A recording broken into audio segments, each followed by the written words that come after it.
प्यारे दोस्तों, आज हम इस इकाई में भक्ति काल की राजनैतिक पृष्ठभूमि इस इकाई से जुड़ते हैं और किस तरह से भक्ति काल की राजनैतिक पृष्ठभूमि रही है वह बड़े विस्तार के साथ हम देखेंगे। तो चलिए शुरुआत करते हैं। राजनैतिक दृष्टि से भक्ति काल का विस्तार मुख्य रूप से तुंगल वंश से लेकर मुगल वंश के बादशाह शाहजहां के शासनकाल तक है। इसलिए भक्ति काल की राजनैतिक पृष्ठभूमि को समझने के लिए तत्कालीन राजनैतिक गतिविधियों को समझना आवश्यक है। 10वीं शताब्दी के उत्तरार्ध में पश्चिमोत्तर मार्ग से तुर्क का भारत पर आक्रमण हुआ। राजपूत राजाओं के पारस्परिक फूट तथा शत्रुता के परिणाम स्वरूप पृथ्वीराज चौहान मोहम्मद गौरी के हाथों तथा जयचंद कुतुबुद्दीन ऐबक के द्वारा मारा गया।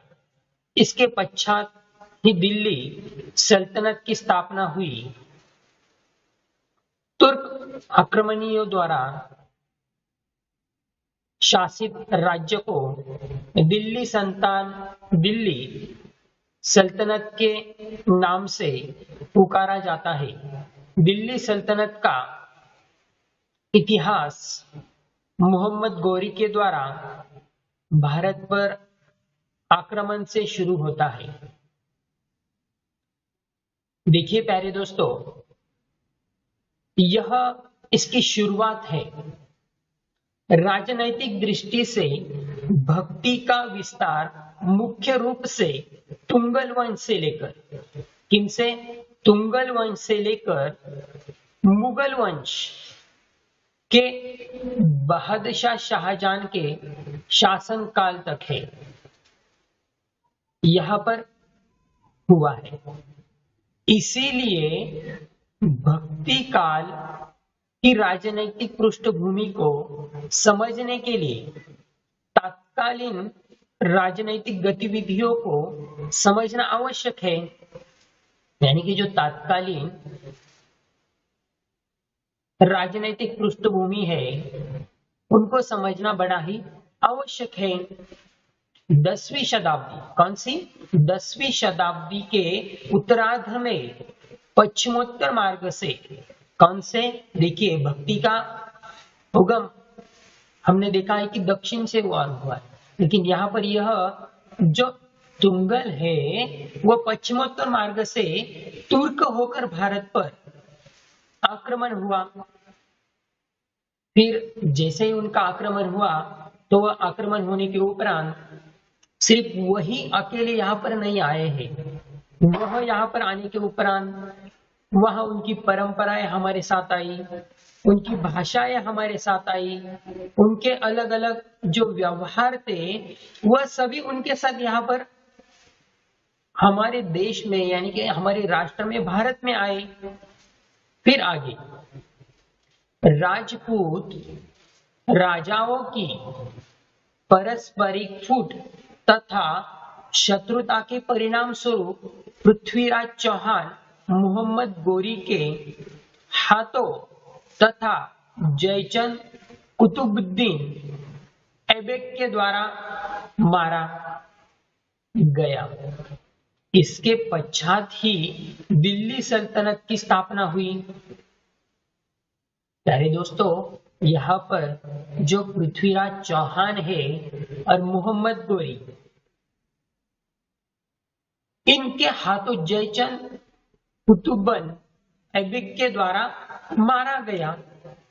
यानी कि अंतिम जो हमारे सम्राट माने जाते हैं पृथ्वीराज चौहान,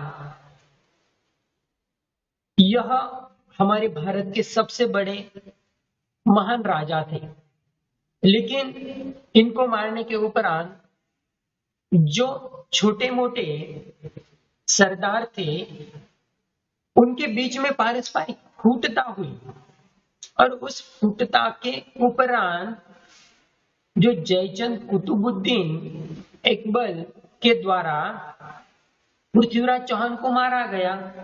फिर उसके उपरांत उन्होंने दिल्ली सल्तनत की स्थापना की और दिल्ली पर मुख्य तौर पर इनका राज आ गया। बाद में तुर्की आक्रमणियों द्वारा शासित राज्यों को दिल्ली सल्तनत के नाम से पुकारा जाता है। दिल्ली सल्तनत का इतिहास मोहम्मद गोरी द्वारा भारत पर आक्रमण से शुरू होता है। यानी कि मोहम्मद गोरी ने जब भारत पर आक्रमण किया और उन्होंने दिल्ली पर जब कब्जा पाया, तब से इनकी जो सल्तनत है वह स्थापित होती है।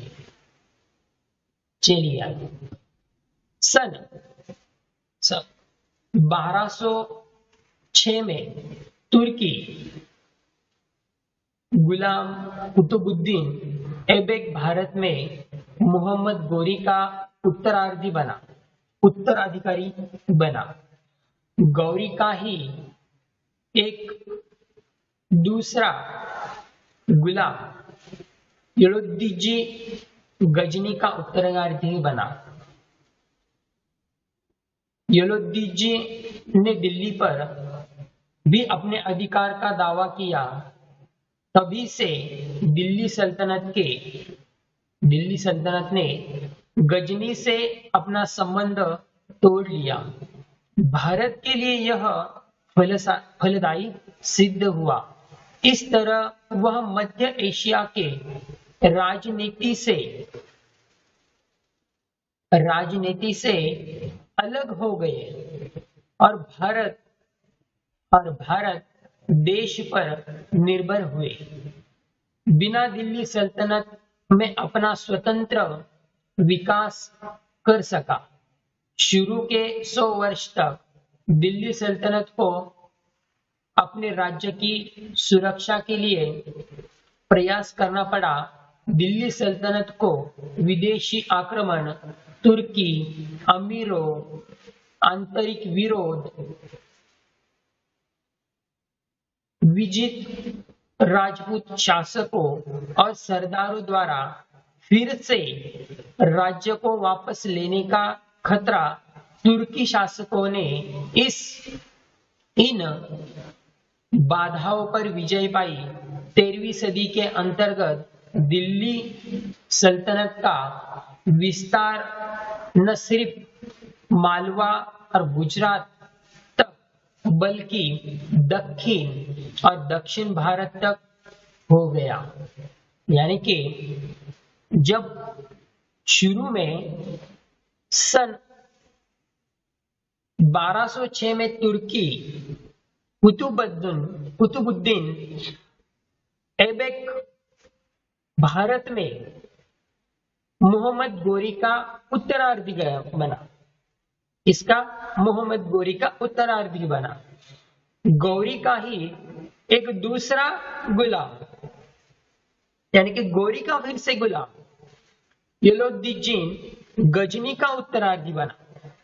यानी कि जो गजनी प्रांत था उसका उत्तराधिकारी बना। यलुद्दीन ने दिल्ली पर भी अपना अधिकार का दावा किया। यानी कि उसका गुलाम होते हुए भी उसने दिल्ली पर अपना अधिकार का दावा किया। तब से दिल्ली सल्तनत ने गजनी से अपना संबंध तोड़ दिया। यानी कि जो गजनी प्रांत था उससे दिल्ली का संबंध तोड़ दिया। फिर भारत के लिए यह फलदायी सिद्ध हुआ। यानी कि हमारे राष्ट्र के लिए यह फलदायी सिद्ध हुआ। इस तरह वह मध्य एशिया की राजनीति से अलग हो गया। अभी एशिया आपको पता है कि यह हमारे प्रांत से अलग प्रांत है। मध्य एशिया की राजनीति से अलग हो गया और भारत दूसरे देशों पर निर्भर हुए बिना दिल्ली सल्तनत में अपना स्वतंत्र विकास कर सका। यानी कि वह अलग होने के उपरांत वह खुद का विकास वह कर सका। फिर उसके उपरांत शुरू के 100 वर्षों तक दिल्ली सल्तनत को अपने राज्य की सुरक्षा के लिए प्रयास करना पड़ा।